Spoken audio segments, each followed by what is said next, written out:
Hello friends, this is a case of chalazion condition. We can clearly see there is a visible swelling from the eyelid margin. So this swelling is not present in the near the eyelid. This swelling is present in the above the eyelid margin, away from the eyelid. So this is a case of chalazion condition, and you can easily see this chalazion is seen in the all over the eyelid and in the both eye, all over the eyelid in the both eye. You can easily see this, there is a swelling.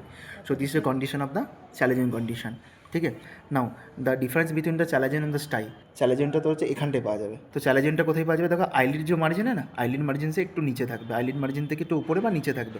R eyelid মার্জিনে যদি মধ্যে থাকে তাহলে সেটা কিন্তু স্টাই হবে না। আমাদের difference point হচ্ছে চ্যালাজিয়ন হচ্ছে ক্রনিক কন্ডিশন এবং এটা হচ্ছে তোমার मेम्ब्रेन ग्लैंड है ना, मेम्ब्रेन ग्लैंड का इन्फ्लामेशन से हो रहा है এবং এটা लाइपोमोटस चेंजेस।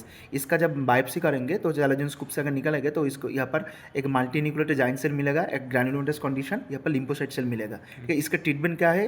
उसको निकलना है और एक्सीजन करना है। चैलाजियन स्कूप से ये वाला निकलता है। ठीक है, अगर स्टाई होता तो स्टाई वाला इधर वाला मार्जिन जो है ना, आईलिड मार्जिन एकदम नियर अबाउट मार्जिन में होता है, और वो वाला एक्यूट कंडीशन में होता है। वो वाला नॉर्मली स्टाफिलोकोकस इन्फेक्शन से होती है, इसलिए उसका ट्रीटमेंट है एंटीबायोटिक देना। एंटीबायोटिक में क्या देना चाहिए? तब कोएमोक्सिक्लाब और आईडॉप केयर लाइक मॉक्सीफ्लॉक्सासिन सीएमसी देना चाहिए। यहाँ पर क्या है? यहाँ पर एंटीबायोटिक से काम नहीं चलेगा, यहाँ पर ऑप्शन है एक्सीजन करना है, ट्रीटमेंट ऑप्शन यही है ना।